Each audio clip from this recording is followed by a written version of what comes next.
നമസ്കാരം.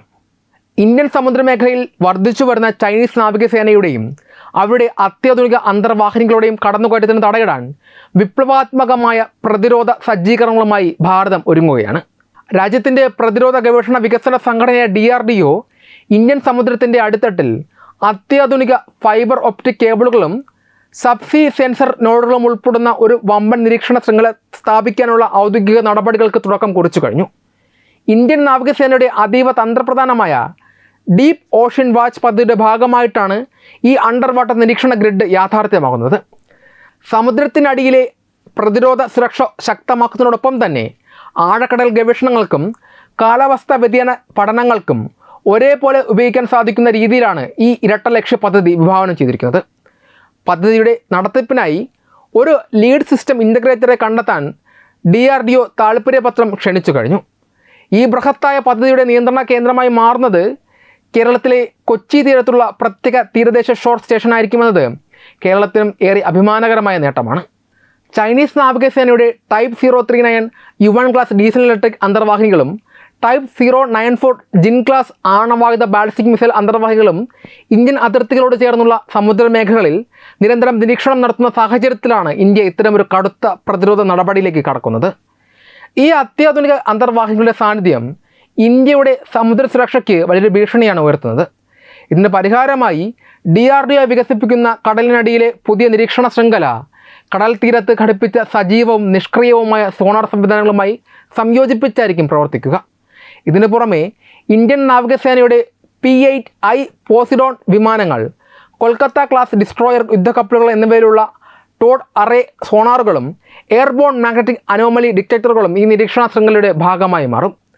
അതീവ സൂക്ഷ്മമായ വൈദ്യുത കാന്തിക സിഗ്നലുകൾ വരെ തിരിച്ചറിയാൻ സഹായിക്കുന്ന സൂപ്പർ കണ്ടക്റ്റിംഗ് ക്വാണ്ടം ഇൻ്റർഫറൻസ് ഡിവൈസുകൾ കൂടി ഉൾപ്പെടുത്തുന്നതോടെ ചൈനയുടെ എത്ര വലിയ അത്യാധുനിക അന്തർവാഹിനികൾക്കും ഇന്ത്യയുടെ കണ്ണ് വെട്ടിച്ച് മുന്നോട്ട് പോകാൻ സാധിക്കില്ല. കടലിനടിയിലെ ഉയർന്ന വേഗതയിലുള്ള ഡാറ്റകൾ തത്സമയം കൊച്ചിയിലെ കൺട്രോൾ റൂമിലേക്ക് കൈമാറാൻ ഈ ഫൈബർ ഒപ്റ്റിക് സെൻസർ നോഡുകൾക്ക് സാധിക്കും. നേരത്തെ ഇന്ത്യയുടെ naval science and technological laboratory ഹൈഡ്രോഫോണുകളും ജംഗ്ഷൻ ബോക്സുകളും ഉപയോഗിച്ച് കടലിനടിയിൽ ചെറിയ രീതിയിലുള്ള പരീക്ഷണ നിരീക്ഷണങ്ങൾ വിജയകരമായി നടത്തിയിരുന്നു. സമുദ്രത്തിനടിയിലൂടെ നീങ്ങുന്ന വാഹനങ്ങളെ കൃത്യമായി ട്രാക്ക് ചെയ്യാൻ സാധിക്കുമെന്ന് തെളിയിച്ച ആ പരീക്ഷണ വിജയമാണ് ഇപ്പോൾ ഇന്ത്യൻ സമുദ്രത്തിൻ്റെ തന്ത്രപ്രധാനമായ വലിയ മേഖലകളിലേക്ക് വ്യാപിപ്പിക്കാൻ DRDO തീരുമാനിച്ചിരിക്കുന്നത്. ഇന്ത്യൻ സമുദ്രത്തിലെ 90 ഈസ്റ്റ് റിഡ്ജ്, ബംഗാൾ ഉൾക്കടൽ, ആൻഡമാൻ നിക്കോബാർ ദ്വീപുകൾക്ക് ചുറ്റുമുള്ള തന്ത്രപ്രധാന ജലാശയങ്ങൾ എന്നിവ ഈ പുതിയ ആഴക്കടൽ കാവൽ ശൃംഖലയുടെ പരിധിയിൽ വരും. പദ്ധതിയുടെ നാഡീകേന്ദ്രമായി മാറുന്ന കൊച്ചിയിലെ ഷോർ സ്റ്റേഷനിലാണ് ഡാറ്റ ഇൻ്റഗ്രേഷൻ ബേകൾ, അക്കോസ്റ്റിക് അനലിസ്റ്റിക് സിസ്റ്റങ്ങൾ, ഓട്ടോമാറ്റഡ് റിപ്പോർട്ടിംഗ് ടൂളുകൾ എന്നിവ സജ്ജീകരിക്കുക. സൈനിക ആവശ്യങ്ങൾക്കും സിവിൽ ശാസ്ത്ര ഗവേഷണങ്ങൾക്കും ഒരുപോലെ ഉപയോഗിക്കാൻ സാധിക്കുന്ന രീതിയിലായിരിക്കും കൊച്ചിയിലെ ഈ സുരക്ഷിത ഡാറ്റ സംഭരണ കേന്ദ്രം പ്രവർത്തിക്കുക. ആഗോളതലത്തിൽ നടക്കുന്ന ഇൻ്റർനെറ്റ് ആശയവിനിമയങ്ങളുടെയും ധനകാര്യ ഇടപാടുകളുടെയും ഭൂരിഭാഗവും സമുദ്രത്തിനടിയിലെ ഫൈബർ ഒപ്റ്റിക് കേബിളുകൾ വഴിയാണ് നടക്കുന്നത്. അതുകൊണ്ട് തന്നെ അണ്ടർസീ കേബിൾ ശൃംഖലകൾക്കുണ്ടാകുന്ന ഏതൊരു തകരാറും രാജ്യങ്ങളുടെ സാമ്പത്തിക രംഗത്തെയും വാർത്താവിനിമയത്തെയും പൂർണ്ണമായി തളർത്താൻ പോകുന്നതാണ്. കേബിളുകൾ തകരാറിലായാൽ അത് പരിഹരിക്കാനുള്ള ആഗോളശേഷി പരിമിതമായതിനാൽ സ്വന്തം നിലയ്ക്കുള്ള തദ്ദേശീയ സാങ്കേതിക വിദ്യകൾ വികസിപ്പിക്കാനാണ് ഇന്ത്യ മുൻഗണന നൽകുന്നത്.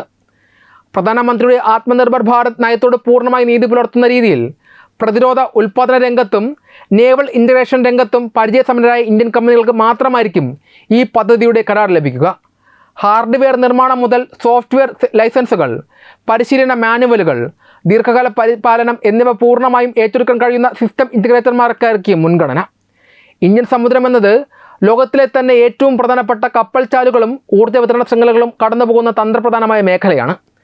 ഭൂപടത്തിൽ കശ്മീർ അതിർത്തികൾ പോലെ തന്നെ പ്രധാനമുള്ളതാണ് ഇന്ത്യക്ക് അതിൻ്റെ സമുദ്ര അതിർത്തികളും. ചൈന തങ്ങളുടെ അന്തർവാഹിനികളുടെ എണ്ണം വർദ്ധിപ്പിക്കുന്നതിനോടൊപ്പം സൈനിക നാവിക ആവശ്യങ്ങൾ മുൻനിർത്തി ഇന്ത്യൻ സമുദ്രത്തിൽ വലിയ രീതിയിലുള്ള സമുദ്ര ഗവേഷണങ്ങൾ നടത്തുന്നു എന്ന വിവരങ്ങൾ പുറത്തുവരുന്ന സാഹചര്യത്തിൽ ഇന്ത്യയുടെ ഈ പുതിയ ചുവടുവെപ്പ് പ്രതിരോധ മേഖലയിൽ വലിയൊരു നാഴികക്കല്ലാകും. സുരക്ഷ ഉറപ്പാക്കുന്നതിനോടൊപ്പം ആഗോള കാലാവസ്ഥാ വ്യതിയാനങ്ങളെയും ഭൂകമ്പ സാധ്യതകളെയും കുറിച്ചുള്ള ശാസ്ത്രീയ വിവരങ്ങൾ ലോകത്തിന് മുന്നിൽ എത്തിക്കാനും ഇന്ത്യക്ക് ഇതിലൂടെ സാധിക്കും.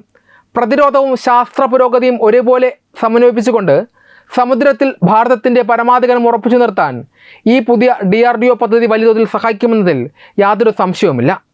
DRDO വികസിപ്പിക്കുന്ന ആഴക്കടൽ ഫൈബർ ഒപ്റ്റിക് സെൻസർ ശൃംഖല ചൈനയ്ക്ക് മാത്രമല്ല പാകിസ്ഥാനും കനത്ത തിരിച്ചടിയാണ് സമ്മാനിക്കുന്നത്. തങ്ങളുടെ നാവികസേനയെ അത്യാധുനിക അന്തർവാഹിനികൾ ഉപയോഗിച്ച് ആധുനികവൽക്കരിക്കാൻ പാകിസ്ഥാൻ തീവ്ര ശ്രമം നടത്തുന്ന സാഹചര്യത്തിൽ ഇന്ത്യയുടെ ഈ പുതിയ സുരക്ഷാ ഗ്രിഡ് അവരുടെ എല്ലാ യുദ്ധതന്ത്രങ്ങളെയും നിഷ്പ്രഭമാക്കാൻ പോകുന്നതാണ്.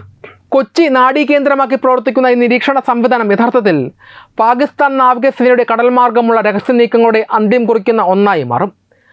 പരമ്പരാഗതമായി കര അതിർത്തികളിൽ ഇന്ത്യയെ പ്രതിരോധത്തിലാക്കാൻ ശ്രമിക്കുന്ന പാകിസ്ഥാൻ ചൈനയുടെ സഹായത്തോടെ ഇന്ത്യൻ സമുദ്രത്തിൽ തങ്ങളുടെ സ്വാധീനം വർദ്ധിപ്പിക്കാൻ ആസൂത്രിതമായി നീങ്ങുന്നതിനിടയിലാണ് ഇന്ത്യയുടെ ഈ നിർണായക നീക്കം പുറത്തു വരുന്നത്. ചൈനയിൽ നിന്ന് ഹാങ്കോർ ക്ലാസ് ഉൾപ്പെടെയുള്ള 8 അത്യാധുനിക സ്റ്റെൽത്ത് അന്തർവാഹിനികൾ വാങ്ങാൻ പാകിസ്ഥാൻ കരാർ ഒപ്പിടുകയും അതിൻ്റെ നിർമ്മാണ പ്രവർത്തനങ്ങൾ അതിവേഗം പുരോഗമിക്കുകയും ചെയ്യുന്ന സമയമാണിത്.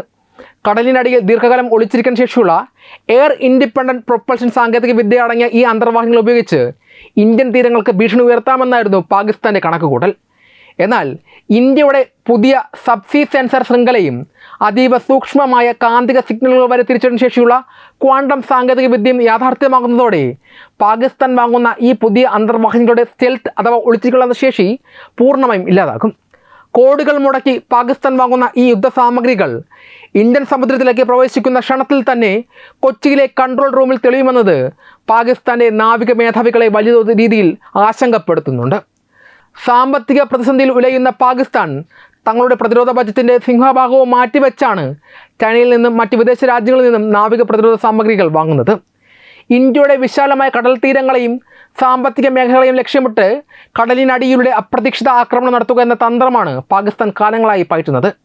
എന്നാൽ DRDOയുടെ ഈ പുതിയ പദ്ധതിയിലൂടെ ബംഗാൾ ഉൾക്കടൽ മുതൽ അറബിക്കടലിൻ്റെ അതിരുകൾ വരെയും ആൻഡമാൻ നിക്കോബാർ ദ്വീപുകൾ വരെയുള്ള തന്ത്രപ്രധാന മേഖലകൾ പൂർണ്ണമായ നിരീക്ഷണ വലയത്തിലാകും. ഇത് പാകിസ്ഥാൻ നാവികസേനയുടെ സർഗാത്മകവും രഹസ്യാത്മകവുമായ നീക്കങ്ങളെ പൂർണ്ണമായി തടസ്സപ്പെടുത്തും. യുദ്ധകാലത്തായാലും സമാധാന കാലത്തായാലും ഇന്ത്യൻ സമുദ്രത്തിലൂടെയുള്ള പാകിസ്ഥാൻ്റെ ചെറിയൊരു അന്തർവാഹിനി ചലനം പോലും തത്സമയം നിരീക്ഷിക്കുന്നത് വഴി പാകിസ്ഥാന് തങ്ങളുടെ നാവിക തന്ത്രങ്ങൾ പൂർണ്ണമായി മാറ്റി എഴുതേണ്ടി വരും. ഇതിനു പുറമെ ചൈന പാകിസ്ഥാൻ സാമ്പത്തിക ഇടനാഴിയുടെ ഭാഗമായ ഗ്വാദർ തുറമുഖത്തിൻ്റെ സുരക്ഷയ്ക്കും ഈ ഇന്ത്യൻ പദ്ധതി വലിയൊരു വെല്ലുവിളിയാണ്. ഗ്വാദർ തുറമുഖം കേന്ദ്രീകരിച്ച് ചൈന പാക് അന്തർവാഹിനികളുടെ സംയുക്ത നീക്കങ്ങൾക്കാണ് ഇരു രാജ്യങ്ങളും പദ്ധതി ഇട്ടിരുന്നത്.